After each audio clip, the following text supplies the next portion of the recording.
အားလုံးမင်္ဂလာပါနော်ဒီနေ့ကျွန်တော်တို့မြန်မာနိုင်ငံရဲ့သတင်းတွေဖြစ်တဲ့စီရေးနိုင်ငံရဲ့အစရှိတဲ့သတင်းတွေကိုကြည့်ရှုလိုက်ရအောင်လားခင်ဗျာအားလုံးကိုကျေးဇူးတင်ပါတယ်ခင်ဗျာနောက်ရှိတဲ့တော်လိုင်းတက်တွေကဝင်ရောက်စီးနင်းပြီးမိရှို့ဖျက်ဆီးလိုက်ပြီလို့ UNG ကောက်ွယ်ရေးဝန်ကြီးဌာနကသတင်းထုတ်ပြန်ပါတယ်ဇန်နဝါရီ 1 ရက်နေ့မှာအခုလိုဝင်ရောက်စီးနင်းဆောင်ရွက်တာဖြစ်ပြီးဒါဟာစလင်းမြို့ရဲ့နောက်ဆုံးအခြေအနေကိုထုတ်ပြန်ချက်လည်းဖြစ်ပါတယ်ဒါ့အပြင်ဒီဇင်ဘာ30ရက်နေ့တို့ကလည်းစစ်ဖြူမြို့နယ်ကနေထွက်လာတဲ့အင်အား35ဦးပါစီရင်တန်းလေးစီးကိုပကုတ်ခရိုင်စစ်ဌာနကွက်ကဲမှုအောက်ရှိတော်လိုင်းတက်တွေကတက်ခတ်ရမှာစစ်သား16ဦးသေတုပ်ပန်း2ဦးဖမ်းမိ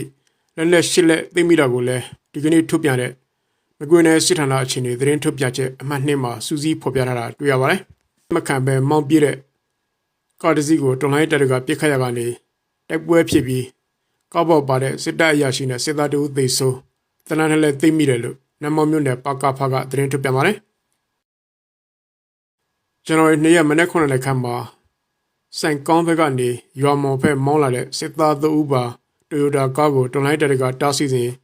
မရပဲမောင်းပြေးတယ်မောင်းပြေးချင်မှာဝိုင်းပစ်ခတ်တဲ့အတွက်အရာရှိ2ဦးနဲ့စစ်သား2ဦးသေဆုံး2ဦးကအများပြည်သူတွေရဲ့ကားတွေကိုကာဗာယူပြီးထွက်ပြေးလွန်မြောက်သွားတယ်လို့ဖော်ပြထားပါတယ်လို့ထနောင်းမြေစစ်ကြောင်းကသတင်းထုတ်ပြန်ပါတယ်ဒီဇင်ဘာ31ည9 နာရီခန့်မှာအနီးကပ်ဝင်တိုက်တာဖြစ်ပြီးတိုက်ပွဲချီမိနစ်30ကြာတယ်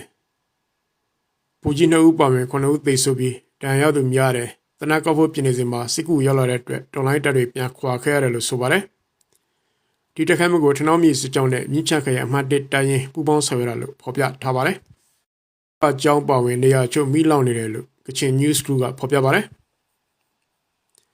မြို့သေးတိုက်ပွဲစတင်ခဲ့တဲ့ဒီဇင်ဘာ28ကနေအခုဇန်နဝါရီ2 ရက်နေ့ထိတိုက်ပွဲတွေပြင်းထန်ပြီးစစ်တပ်ဘက်ကလည်းလေရင်နဲ့နေ့စဉ်ဗိုလ်ကျဲနေတယ်လို့ဆိုပါတယ်အချို့သတင်းဌာနတွေကတော့ကတာကနေထွက်ပြေးလာသူတွေထဲမှာစစ်ကောင်စီဝန်ထမ်းတွေလည်းပါဝင်ပြီးအရသာလိုဟန်ဆော်လာတဲ့တော်လိုင်းတပ်တွေကဖမ်းမိထားတယ်လို့လည်းဖော်ပြပါတယ်ကတာမြို့ရဲ့နေရာအများစုကိုတော်လိုင်းတပ်တွေကထိချုပ်ထားလိုက်ပြီးအချင်းထောင်ကိုလည်းသိပ်ပယ်လိုက်ပြီးနိုင်ငံရေးကျင်းသားတွေကိုလှုပ်ပေးနေပြီးစသဖြင့်ဖော်ပြနေပါတယ်ဒါပေမဲ့အဓိကအရေးကြီးတဲ့နေရာကတာမြို့ပြင်ကခမရ309ကိုတော့မသိနိုင်သေးဘူးလို့ဆိုပါတယ်ကတာမြို့သေးစစ်စင်ရေးကိုကချင်လိုလိုက်တပ်မတော် KIA ပြည်သူ့ကာကွယ်ရေးတပ်မတော် PDF မြန်မာနိုင်ငံလုံးဆိုင်ရာအကြောင်းသားများဒီမိုကရက်တစ်တပ်ဦး ABS ရဲ့ပြည်သူ့လုံခြုံရေးတပ်မတော် PLA နဲ့နယူးတော်လှန်ရေးမဟာမိတ်တပ်ပေါင်းစုပူးပေါင်းတိုက်ခတ်နေတယ်လို့သိရပေမဲ့အခုချိန်ထိတော့တော်လှန်ရေးတပ်တွေဘက်ကတစိုးတရာသတင်းထုတ်ပြန်တာမတွေ့ရသေးပါဘူးအမှတ်1နဲ့အမှတ်2စစ်ဦးစီးကော်ကဲရေးဒေသတွေမှာဇန်နဝါရီ 1 ရက်နေ့ကကျင်းပတယ်လို့တပ်ပုံမှတ်တမ်းထုတ်ပြန်ပါတယ်ဒီနှစ်ပတ်လည်အခမ်းအနားစီမဟာမိတ်အဖွဲ့အသီးသီးကပေးပို့တဲ့သဘောလွှာတွေကိုဖော်ပြထားတဲ့အပြင်အခမ်းအနားတယောက်သူတွေထက်မှာAA အရခတ်တပ်တော်တမှုတချို့ပါဝင်နေတာကိုတွေ့ရတယ်လို့ရခိုင်သတင်းဌာနတွေကဖော်ပြပါတယ်ဗမာတပ်တော်ဗမာအာမီ BA ကို2025ခုနှစ်ဇန်နဝါရီ 1 ရက်နေ့မှာဖွဲ့စည်းခဲ့တာလို့သိရပါတယ်ခင်ဗျာ